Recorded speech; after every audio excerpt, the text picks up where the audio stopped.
Overcoming the World with the Word, Part 20. At part yan, the benefits of studying God's Word. At siyempre po, hindi po mawawala sa atin yung review na atin pong napag-aralan last week. Ito po yung sa Matthew, ang atin pong napag-aralan ay Matthew chapter 1 hanggang verse 40, at chapter 40.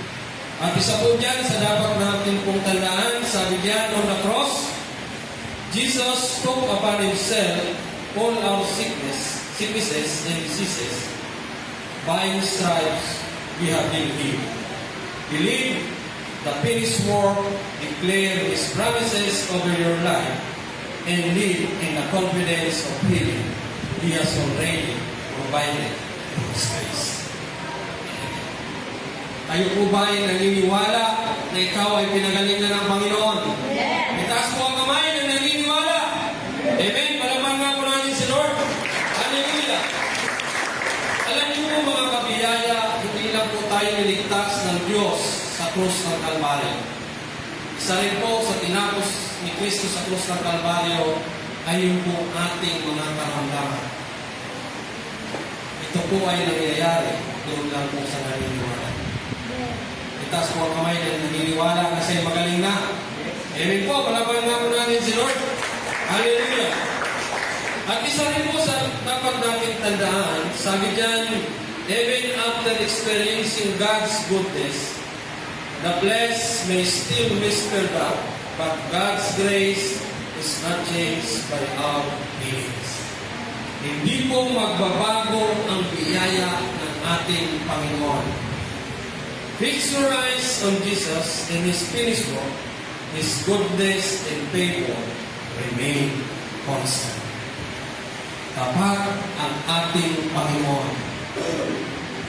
Minsan ang tao hindi tapat, pero ang Diyos nananatiling tapat sa bawat isa sa atin. At isa rin po dyan, sabi nga, never doubt God's heart for your healing. The cross settled it. Jesus, at Christ's finished work, is the eternal proof of His love and grace towards you. Kaya ako ulitin ko, hindi ka po talunan. You are more than conqueror dahil yan sa tinapos na gawa ni Kristo sa krus ng Kalbaryo. Amen po! Hallelujah!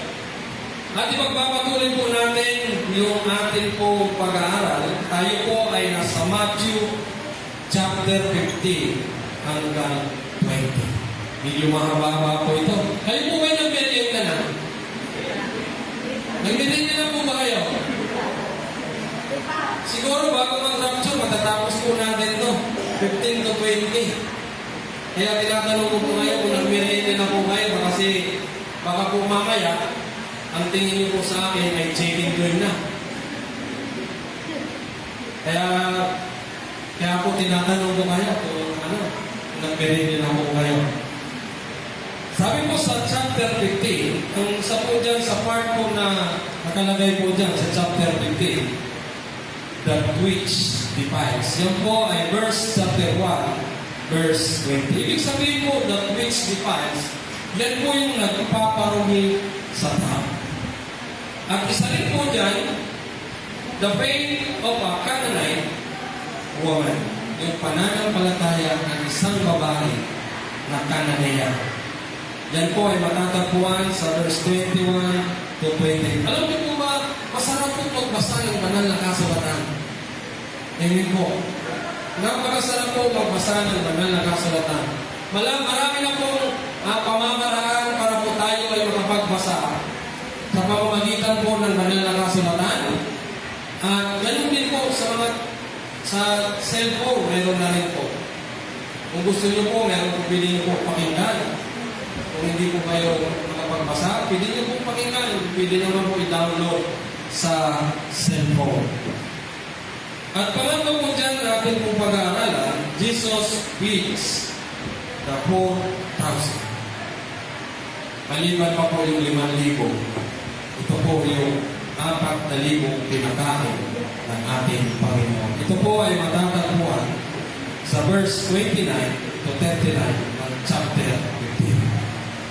Ang sabi po dyan, these people draws near to me with their mouth and honors me with their lips, but their heart is far from me. Ito po yung mga really righteous. Ito po yung mga Sadducees and Pharisees. Sila po, sabi nga, sila po ay lumalapit sa Panginoon, ngunit walang tunay na pagsamba. Sila po ay nakabase sa kanilang mga gawa, nakabase sa kanilang mga tradisyon. Sabi nga, ang feeling nila, sila ay tama. Ang feeling nila, sila ay mga banal na. Feeling lang. Diba? Pero sabi nga dyan, mas nakatuon sila sa mga tradisyon, pero walang tunay na pagsamba sa ating Panginoon. Ibig sabihin yung kanilang mga gawa ay pawang pakitang tao lang. Ito po yung mga Pharisees at Sadducees. At dito po nag-umpisa yung sabi po ng Panginoon sa Matthew chapter 15, verse 10 and 11 in NIV. Jesus called the crowd to him and said, listen and understand what goes into someone's mouth. Kasi po, kinontra, sabi ko, bakit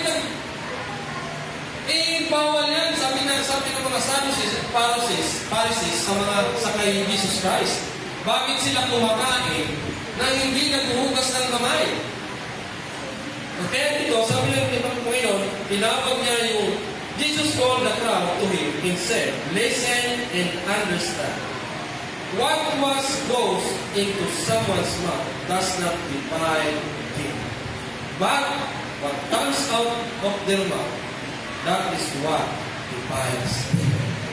Sabi ng Panginoon, ano ba talaga? Makinig kayo at unawain niyo. Ano ba talaga ang nakakapagparuni sa tao? Ito ba yung pumapasok sa bibig at itinutumi o yung lumalabas sa bibig ng tao? Sabi ng Panginoon. Kaya sabi niya sa Matthew chapter 15, 18 to 19, but the things that come out of a person's mouth come from the heart, and this defile him. For out of the heart come evil thoughts, murder, adultery, sexual immorality, theft, false testimony, and slander. Sabi po sa Matthew verse 15, these are what defile a person, but eating with animal hands does not defile him. Ang sabi ng Panginoon, hindi nakakapagparumi sa tao ang pinapasok sa kanyang bibig. Marami pa po ang nag-i-exercise sa panahon na. Sabi pag Biyernes, bawal kumain ng karne. Naalala niyo po ba yan? Yung iba, ayaw kumain ng karne pag mahal na araw.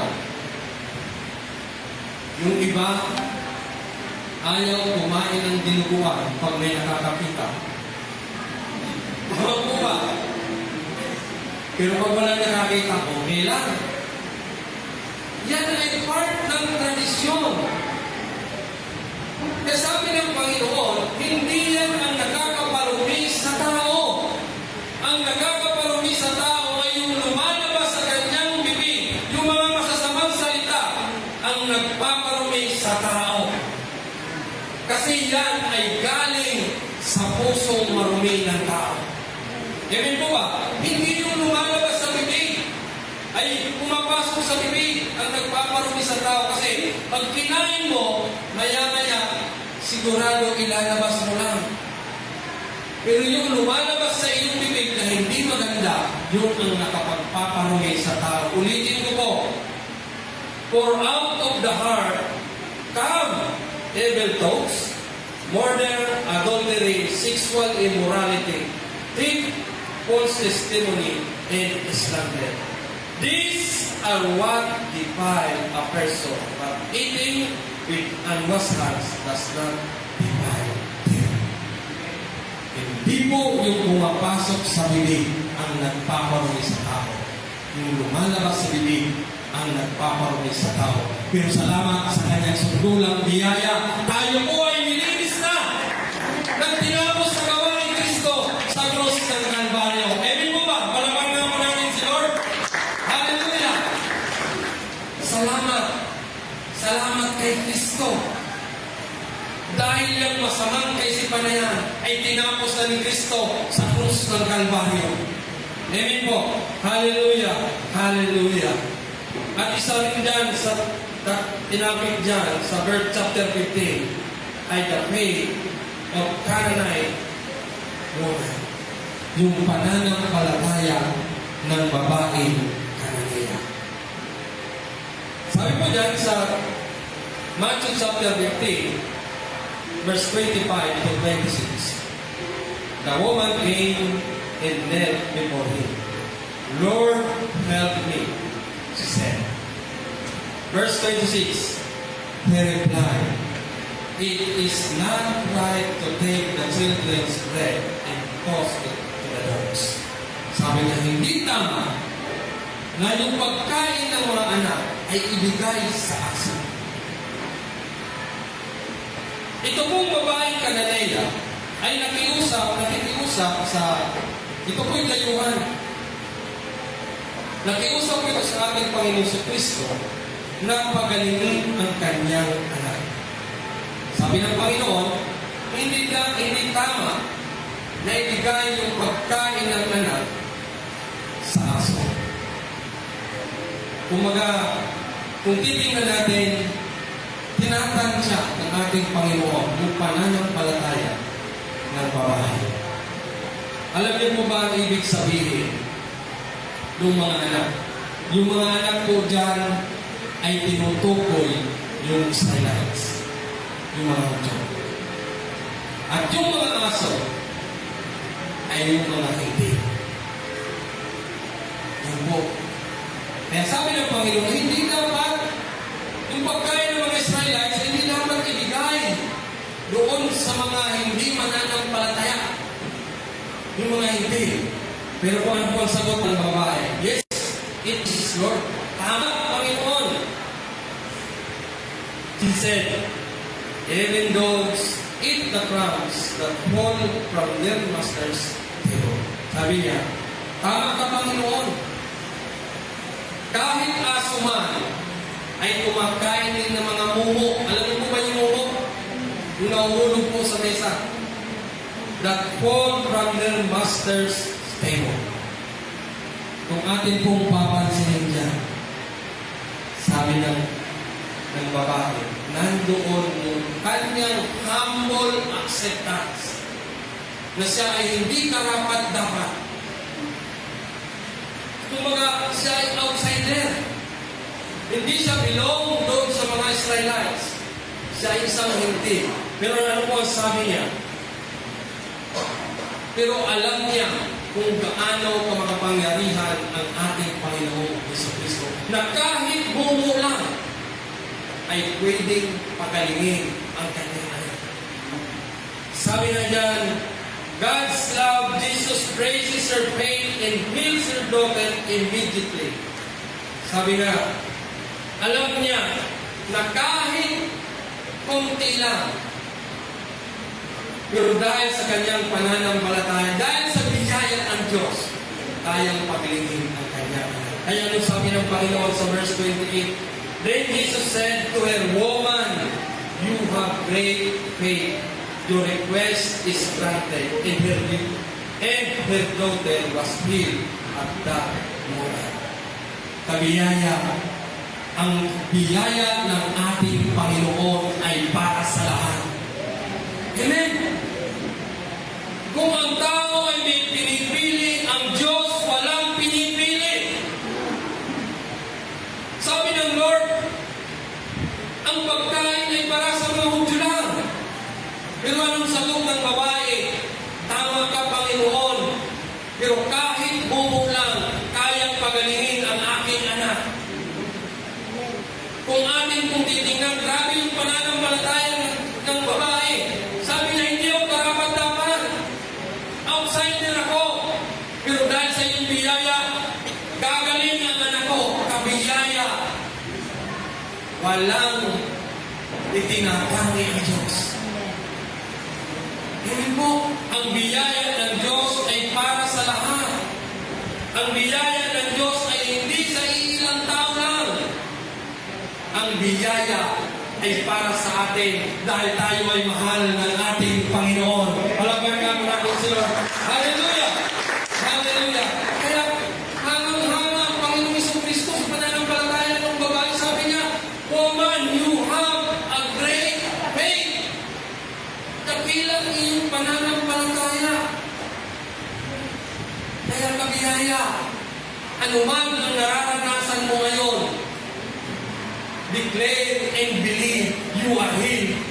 Amen po, wala natin si Lord. Hallelujah! Hallelujah! Walang imposible sa taong naniniwala. Walang imposible sa Diyos sa mga taong naniniwala sa ating Panginoon. Mas dakila ang Diyos, mas dakila ang biyaya ng Diyos sa iyong karamdaman. Amen po! Hallelujah! Palapayan nga po natin muli ang ating Panginoon. At isa rin dyan sa natalakay ay yung pagpapakain ng Diyos ng ating Panginoon si Kristo sa apat na libo. Matthew chapter 15, verse 28, "Then Jesus said to her," ito po pala yung kanina, "Woman, you have great faith, your request is granted, and your daughter was healed at that moment." Hallelujah. Hinangalalin po ako dyan sa pagpapagaling ng ating Panginoon.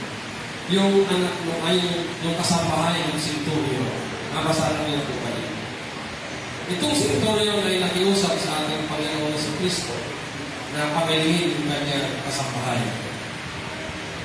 Sabi ni Jesus Christ, "Sige, punta tayo doon sa inyo." Pero ano po sabi ng Centurion? Sabi niya, "Di mo na kailangan pumunta.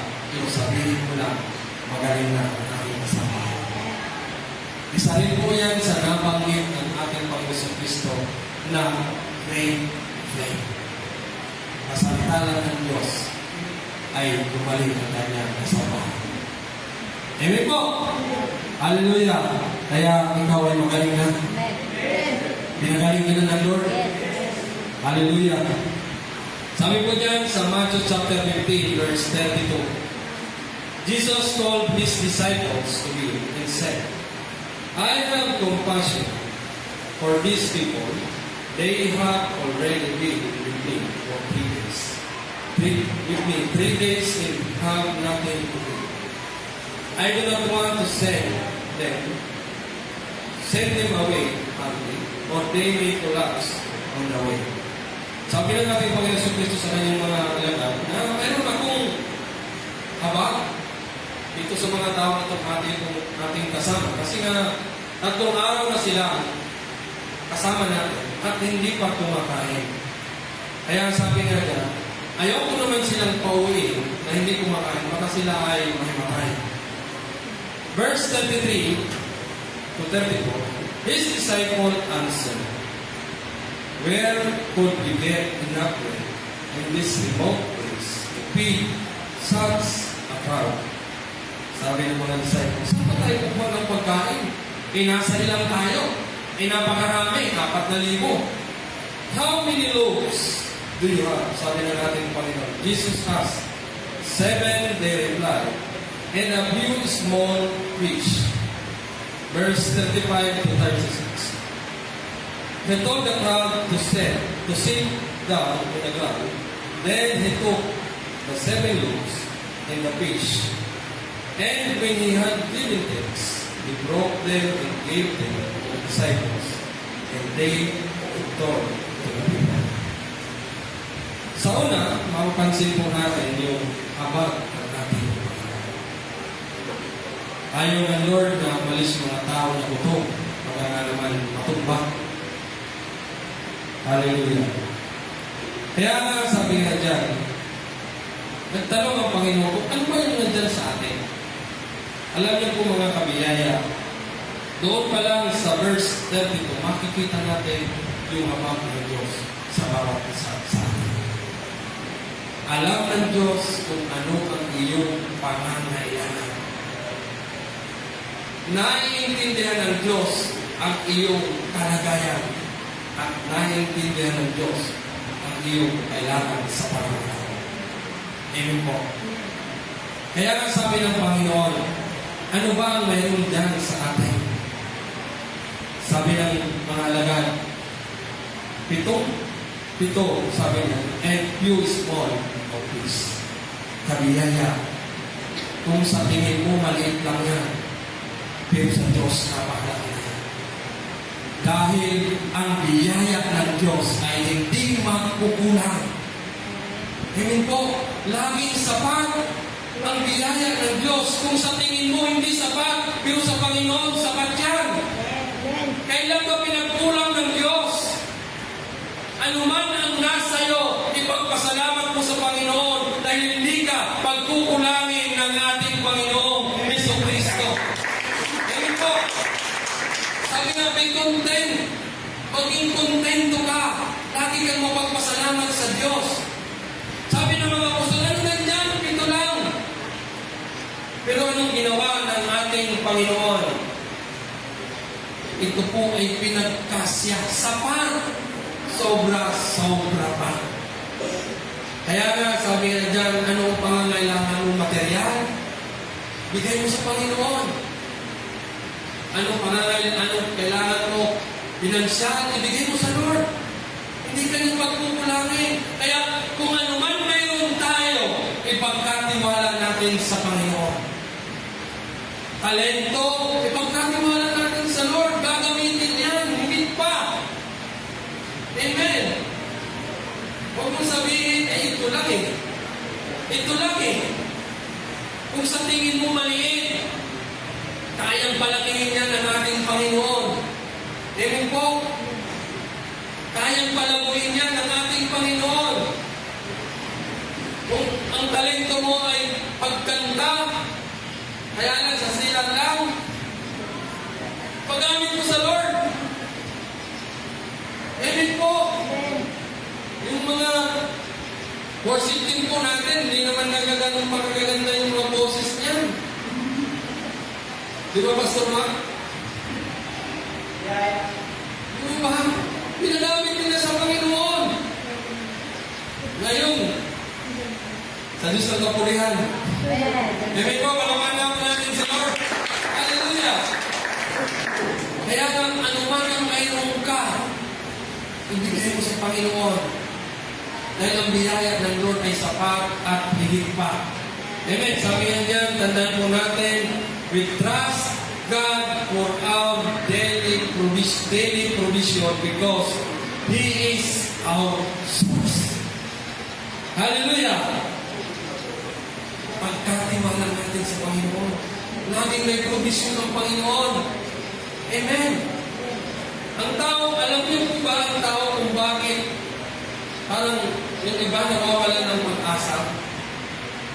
Kasi madalas yung paningin nila hanggang doon lang.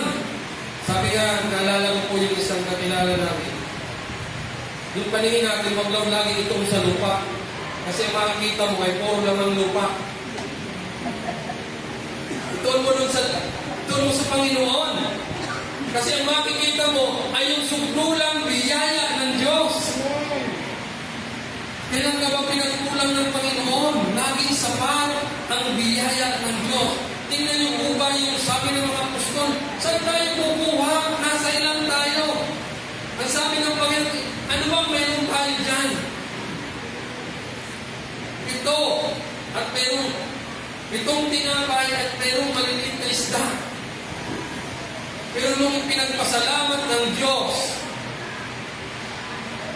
sumobra pa. Amen po, palapan na natin si Lord. Hallelujah! Sabi nga, tandaan po natin, we trust God for our daily provision because He is our source. In God's economy, less becomes more than place in His hands. For His grace is always sufficient through Christ's finished work. Sabay-sabay nga po natin basahin. Sige po.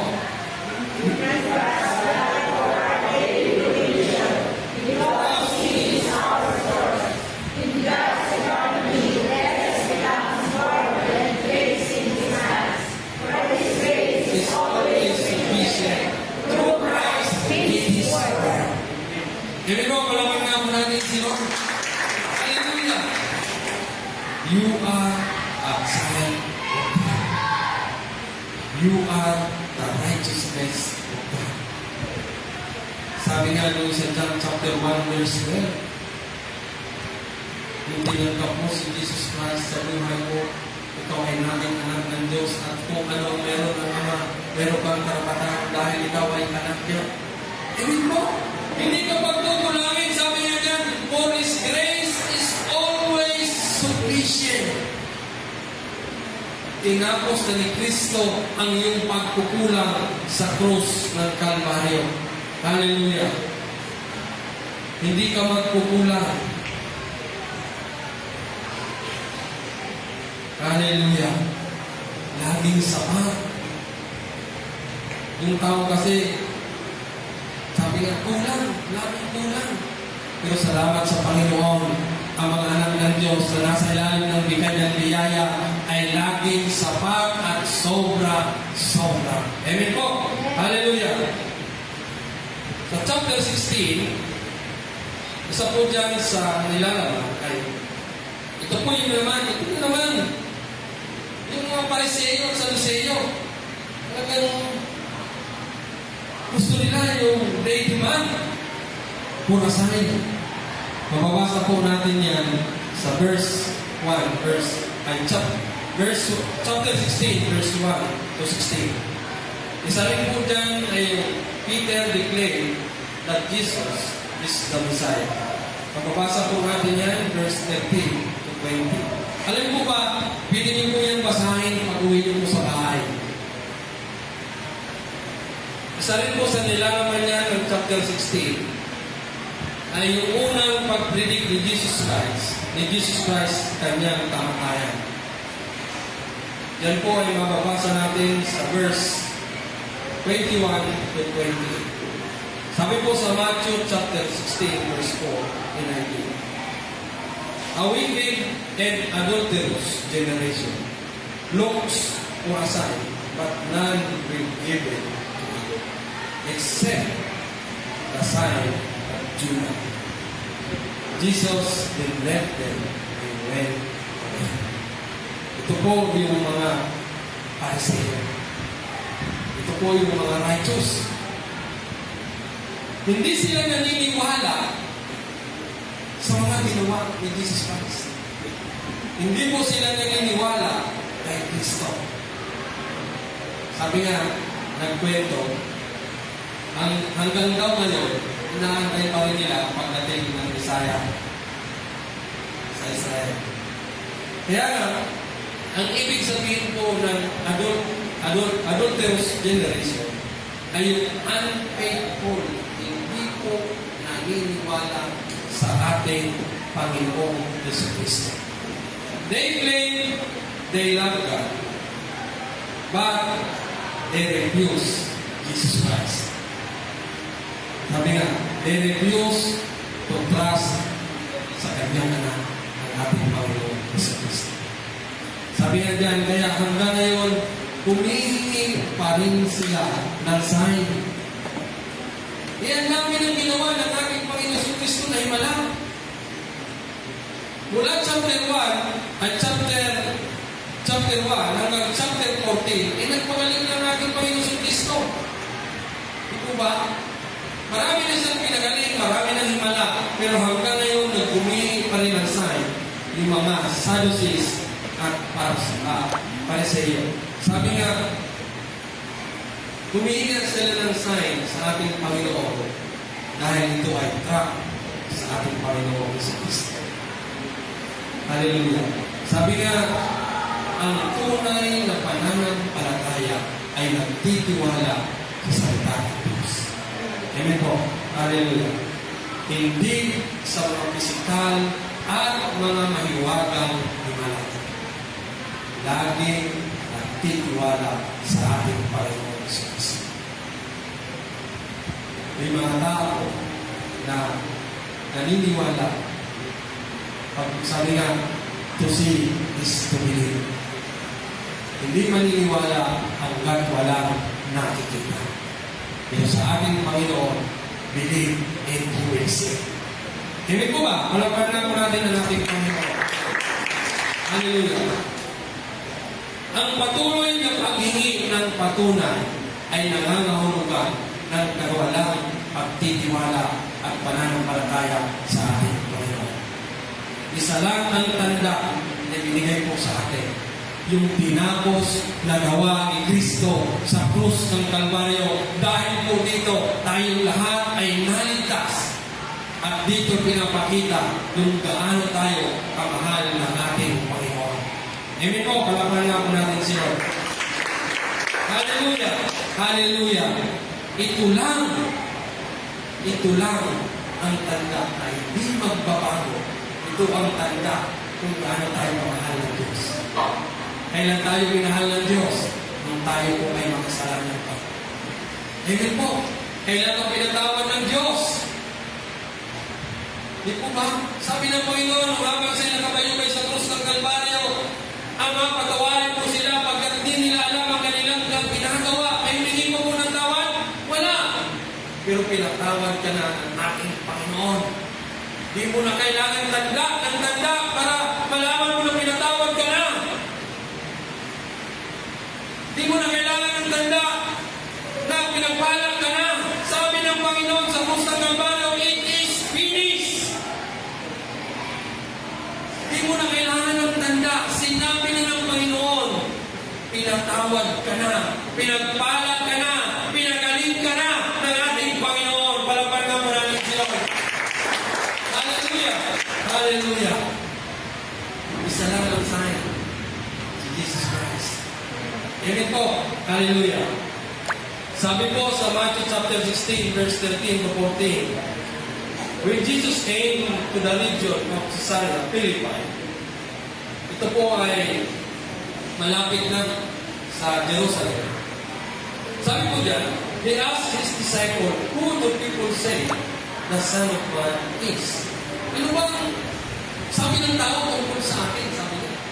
They replied, some say John the Baptist, others say Elijah, and still others Jeremiah or one of the prophets. Sabi niya ang iba, ikaw daw ay si John the Baptist. Alam niyo po si John the Baptist? Kilala niyo po kayo? Mga kabiyaya? Siya ang nagbaptize kay Jesus Christ. At siya rin ang nagsabi na narito ang tupa. Kung makita niya ang ating Panginoon sa Kristo, siya ang nagsabi na narito ang tupa kung aalis ng kasalanan ng mundo. Yan po si John the Baptist. Ang sabi naman ng iba ay si Elias, si Elijah. Sabi naman ng iba si Jeremiah o isa sa mga propeta. Kaya sabi ng Panginoon doon sa Matthew chapter 16, verse 15 to 16, Simon Peter answered,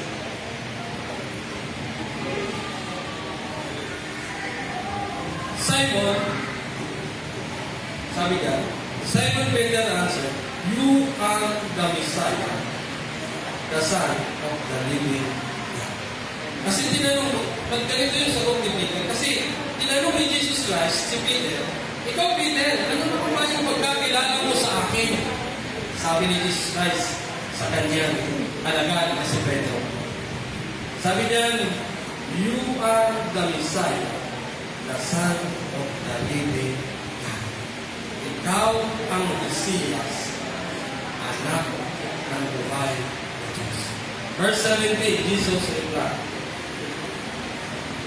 blessed are you, Simon, son of Jonah, for this was not revealed to you by flesh and blood, but by my Father in heaven. Sabi niya, pinagpalak ka, Simon Pedro. Kasi hindi ito ay nireveal sa iyo ng ating Ama na sa Panginoon. Yung pagkakilala ni Pedro sa ating Panginoon sa Kristo ay hindi dahil sa kanyang pinag-aaral.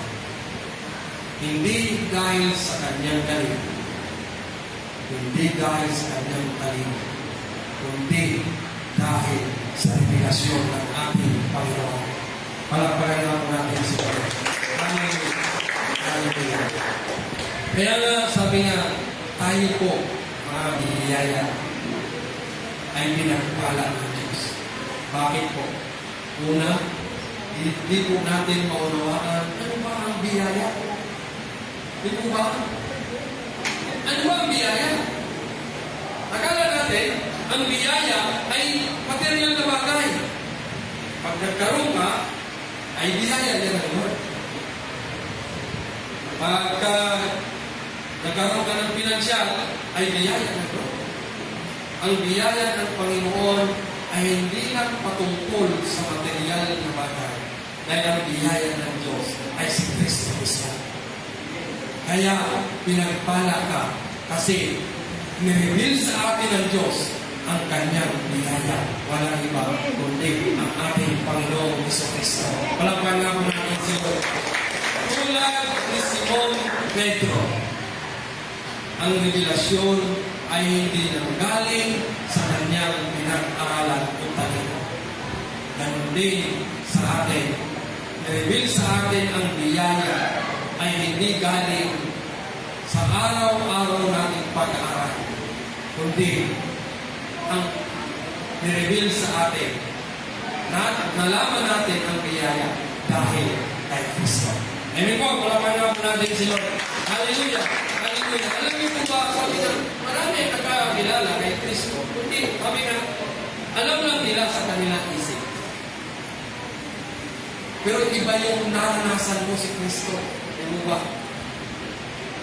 Iba yung naranasan mo sa buhay mo si Kristo. Iba yung naranasan mo yung biyaya ng Diyos sa buhay mo.